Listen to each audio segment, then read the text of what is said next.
많은 분들이 지금 공감하셨어요. 아, 정말 MBTI 너무 집착하는 사람들이 많다. 혹시 이 자리에 MBTI 검사를 한 번도 해본 적이 없다.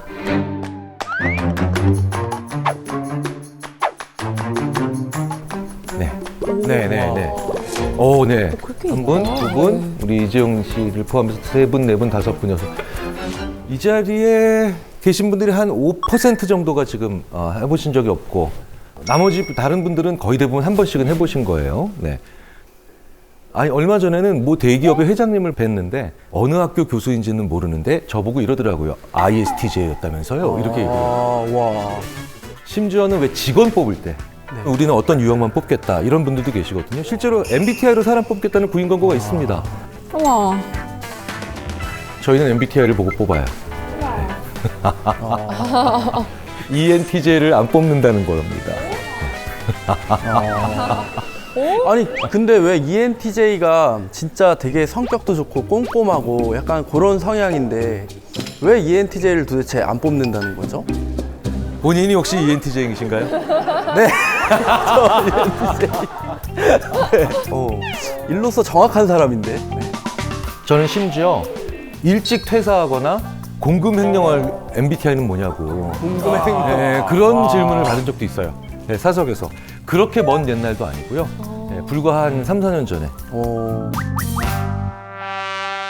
어쨌든 이 MBTI가 도대체 뭐길래 이 난리냐는 거예요. 이 MBTI가 조금 이제 그 학문적인 정의를 말씀드리자면 마이어스 브릭스, 그러니까 MB, 마이어스 브릭스 유형의 유형 지표의 약자인데요. 그러니까 캐서린 쿡 브릭스 그리고 그분의 딸 이사벨 브릭스 마이어스 홈스쿨링을 하다가 따라 세상에는 이렇게 다양한 사람들이 존재한다는 다. 약간 지금으로 치자면 게임 같은 어떤 방법 하나를 그걸 알려주기 위해서 생각을 한 거죠. MBTI가 이제 두 개의 태도 지표, 그러니까 외향, 내향, 그렇죠? 그리고 판단 인식, 그리고 두 개의 기능 지표, 감각, 직관, 그리고 사고, 감정 이렇게 이 네 가지 지표에 대한 개인의 선호도에 대한 답을 해서 이걸 다시 2 곱하기 2 곱하기 2 곱하기니까 16개의 문자 패턴으로 유형화해서 알려주는 검사죠. 제가 처음 MBTI 검사를 받았던 때가 대학교 4학년이었던 1992년입니다. 정말 기념비적인 해죠. 네, 서태지 씨가 1집을 발표한 그런 해입니다. 네, 네. 그런데 그때만 해도 MBTI는요, MBTI라는 검사가 있어 들어봤어? 아니, 나 MMPI는 들어봤는데 MBTI는 뭐야? 이 정도의 반응을 심리학과 전공생들도 했을 정도예요. 그런데 이제 최근 들어서는 이 MBTI가 완전히 큰 유행이 돼버렸죠. 이게 왜 그러냐면요. MBTI가 건강검진 결과와 다르기 때문입니다. 자, 병원에서 건강검진 결과 받아보신 적 있으시죠? 네. 네네. 건강검진표 보면은 거기 어떻게 나옵니까? 이게 다 그래프로 나오죠. 그런 데이터를 우리가 보게 되면 재미가 없어요. 네. 그러니까 봐도 뭔 얘기야. 우리들이 좋아하는 게 바로 뭐냐? 정상, 비정상. 뭐 이런 거, 그쵸? A등급, B등급, C등급. 이렇게 무언가를 조금 구간이나 아니면 등급별로 얘기해 주는 걸 또 좋아합니다. 그래서 우리가 게임을 할 때도 보면은 뭔가 여기까지 딱 들어가면 미션 클리어, 스테이지 클리어, 뭐 이렇게 되고 나면서 스코어나 아니면 랭킹이 나와서 게임이 재밌는 것처럼 뭔가 계속 체크하고 얼마나 그런가를 얘기를 했는데 뭔가 레터, 글자로 나오잖아요. 그러니까 너는 I네, 당신은 P일세. 그러니까 이게 내가 한 행동이 되게 독특하게 다른 방식의 아웃풋으로 나올 때 우리는 이걸 게임 같다 그래. 그래서 성격 검사나 성격 검사라고 우리가 알고 있는 것들의 상당수가 일종의 게임이에요. 또 다른 이유가 있죠. 내가 누군지를 참 알기 어려워요. 우리가 너무 많은 정보의 홍수 속에서 살고 있기 때문입니다. 특히 SNS가 발달하기 시작하면서 MBTI의 인기는 거의 같이 갔다라고 봐도 무방해요. 왜일까요? 제가 얼마 전에 적금을 한번 탄 적이 있어요. 알토란 같이. 한 달에 50만 원씩 3년을 벌습니다. 그러면은 이게 몇 천만 원이죠. 거의 자동차 한 대가. 그래서 제가 이걸로 좋아. 나 이 정도의 돈을 딱 얼마나 기분 좋겠어요. 딱 탔는데 갑자기 제 고등학교 동창 한 친구가 만든 회사가 상장을 했대요.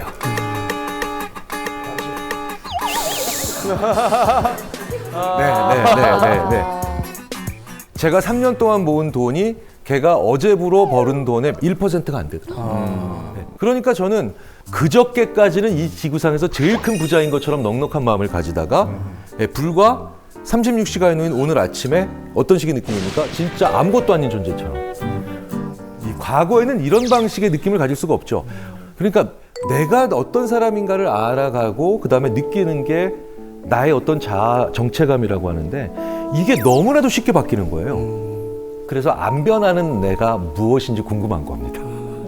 나의 안 변하는 건 뭘까? 네.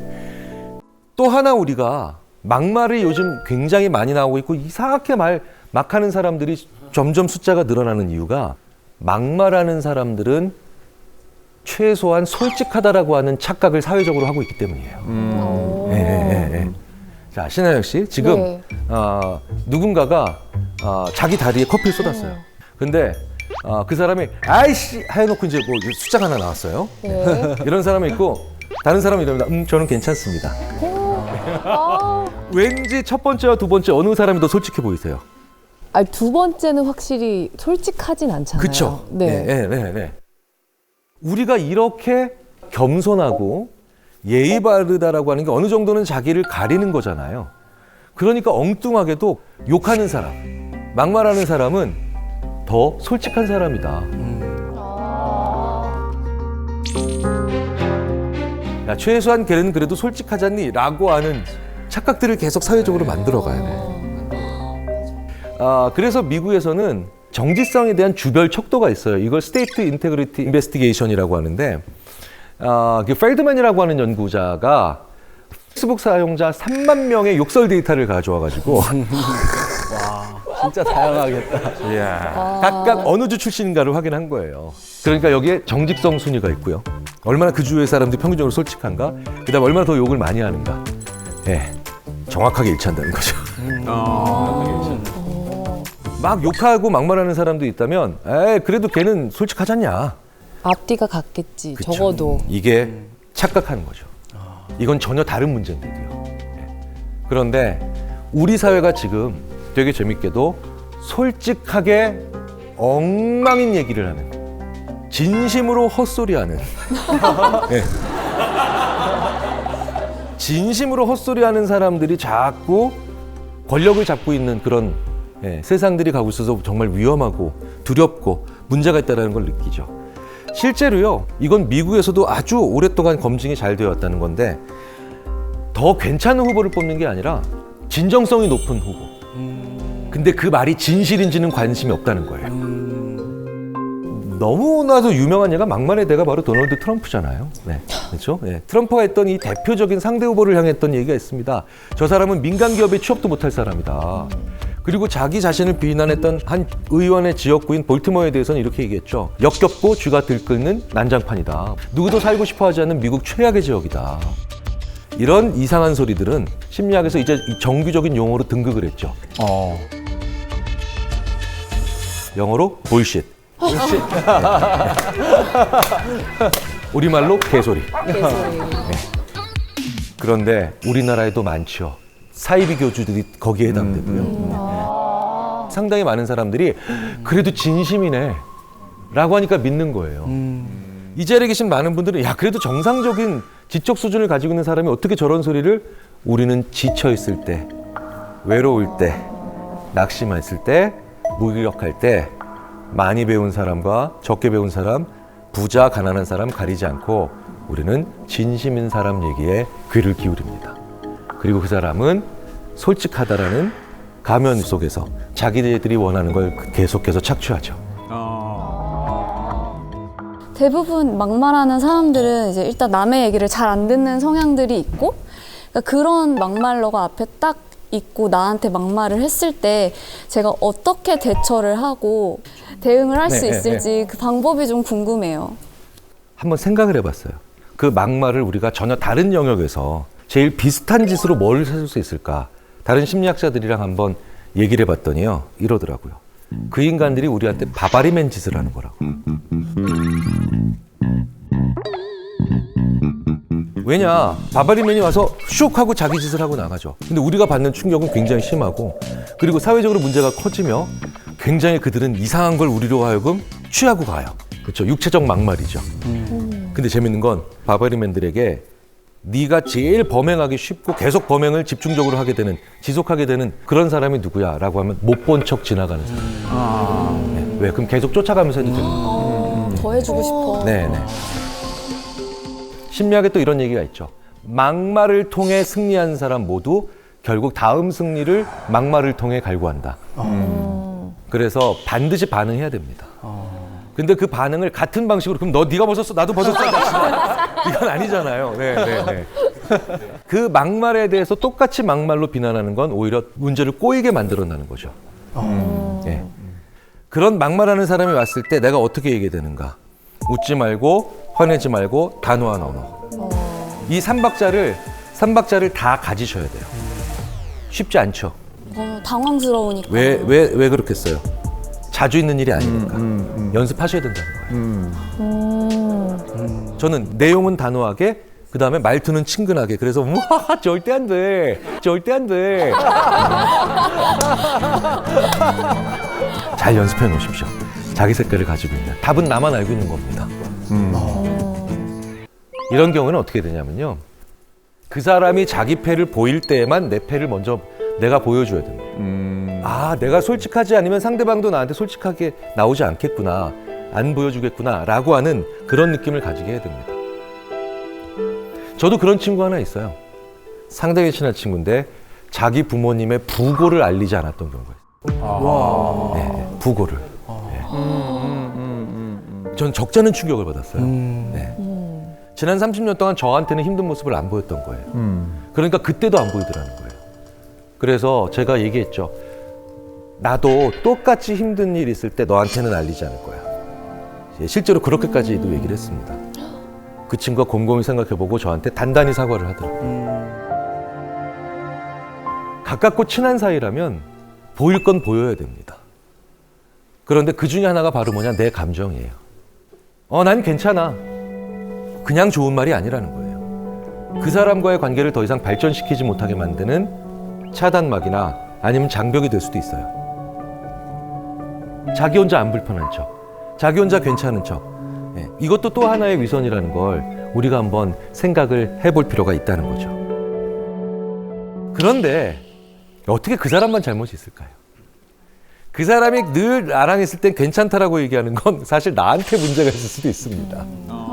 나랑 같이 있을 때 유난히 나는 괜찮다라고 얘기하는 그런 사람이 있다면 한 번쯤은 내가 그 사람의 감정을 너무 가볍게 여겼거나 그 사람을 다른 사람들 앞에서 너무 희화화하거나 웃음거리로 전락시키지 않았는가를 한번 생각해 봅니다. 예. 나도 모르게 그럴 때가 있거든요. 저도 모르게 그렇게 당한 경우가 있어요. 제가 지난주에도 강의평가 때 이 얘기를 듣고 제가 한번 상처를 받았는데, 강의평가 때 머리 크다는 얘기는 왜 쓰는 거예요? 이야, 정말 온 마음을 다해서 색출하고 싶은데 자기 외모 신체 컴플렉스가 누구나 다 있잖아요. 어느 정도는. 그래서 짧은 다리, 그다음에 큰 머리 뭐 이런 거에 대해서 저도 조금씩 저희 컴플렉스가 있었는데, 유난히 그때 저만 보면 야 짤다리라고 하면서 짧은 다리 친구가 같다라고 놀리던 키 큰 친구가 있었어요. 지금은 그 친구가 짤다리라고 막 옆에 계속 쫓아다니면서 놀려도 전혀 상처를 안 받아요. 야, 짧으니까 안 넘어지잖아요. 무게중심이 밑에 있는 게.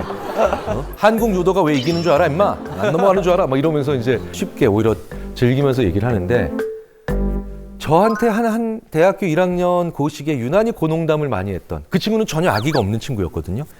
저도 한 10년이 지나고 난 다음에 문득 깨닫게 되더라고요. 아, 내가 유난히 얘 앞에서는 괜찮은 척하고 있다는 거예요. 네. 이 사람한테서는 내가 약점 보이기가 싫고, 내가 만약에 힘들어한다라는 건 내가 뭔가 패자가 되고 있다라는 그런 생각을 저도 모르게 하고 있더라는 거예요. 그 친구한테 그런 입장이 된 게 아닐까라는 생각을 해볼 필요도 있죠.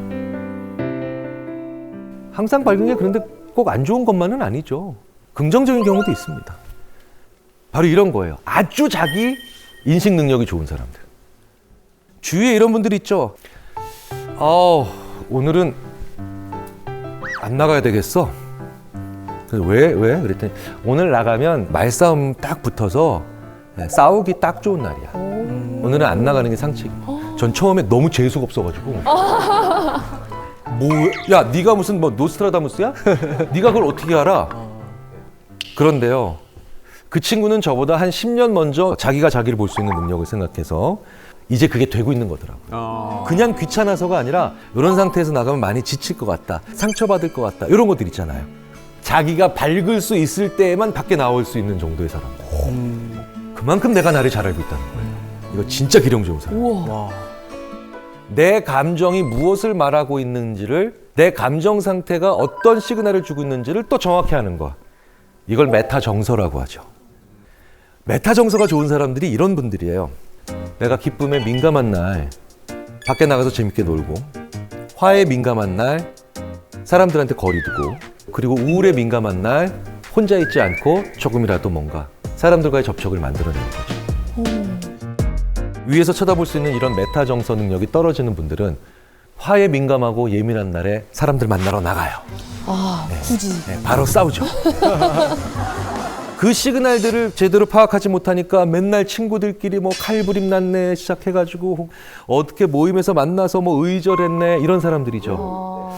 저는 나이 들어가면서 우리가 가져야 되는 중요한 자기인식 능력 중에 하나라고 이걸 봅니다. 항상 밝은 사람들을요, 위선적이다 라고만 보시기 전에 이 사람이 자기 감정을 정말 잘 파악할 수 있는 사람이구나 라는 생각을 해볼 필요가 있어요.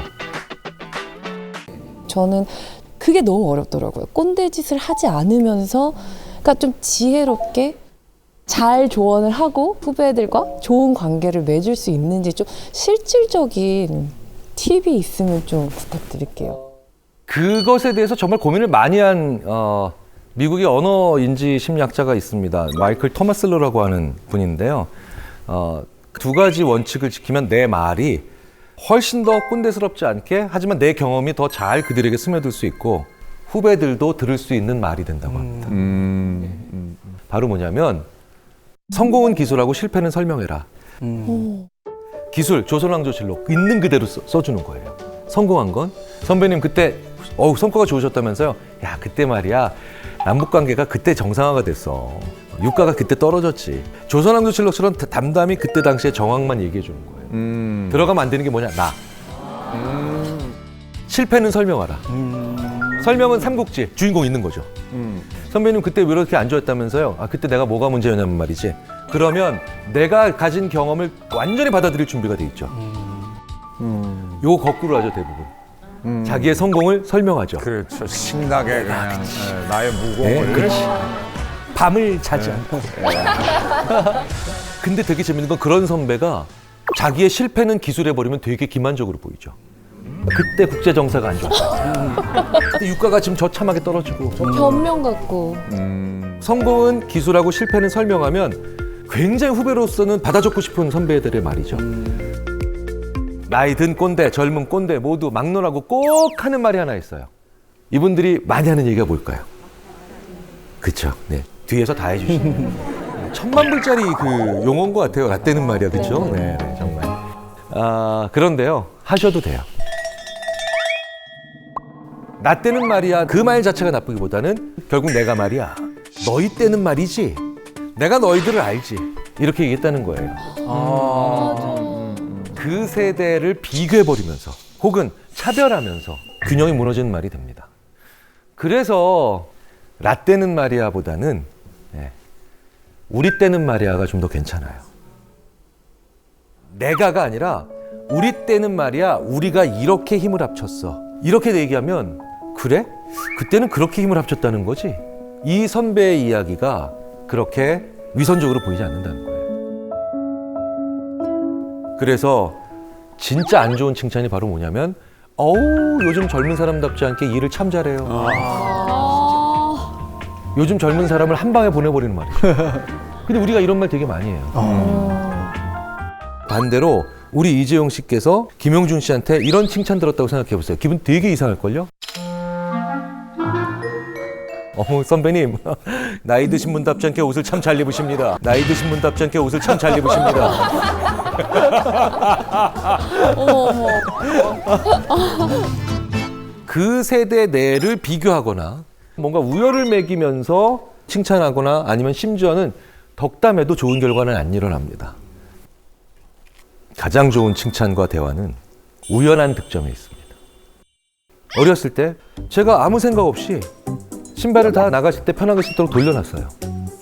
그런데 이모 중에 한 분이 이러시더라고요. 어머, 누가 이렇게 기특하게 신발을 다 돌려놨어서 나갈 때 편하게 신기에. 저요, 이모. 아우, 역시 경일. 저한테 40년 동안 기억나는 말이죠. 이렇게 우연한 득점이 있어요. 우리의 뇌는 거기에 강하게 반응합니다. 내가 큰 의미 없이 하는 행동, 아무 생각 없이 하는 행동인데도 이 행동이 조직, 혹은 우리 집, 가정, 혹은 우리 학교에 도움이 되는 이타적인 행동이라면 누군가가 그걸 놓치지 않고 아, 이거 누가 했어? 고마워. 아유, 이거 요긴한 행동이네. 이렇게 덕담 받아본 이런 사람들이 어떤 사람으로 변할까요? 바로 자율적 인간이에요. 요즘 후배들한테 이런 얘기하는 분들이 있어요. 얘네들 시킨 일만 해. 결국 뒤집으면 무슨 얘기예요? 시킨 일 잘해왔을 때만 내가 칭찬하고 격려했다는 얘기가 되죠. 이렇게 시킨 일 잘해왔을 때만 보상받는 사람들은 정말 시키는 일만 하게 되는 거죠.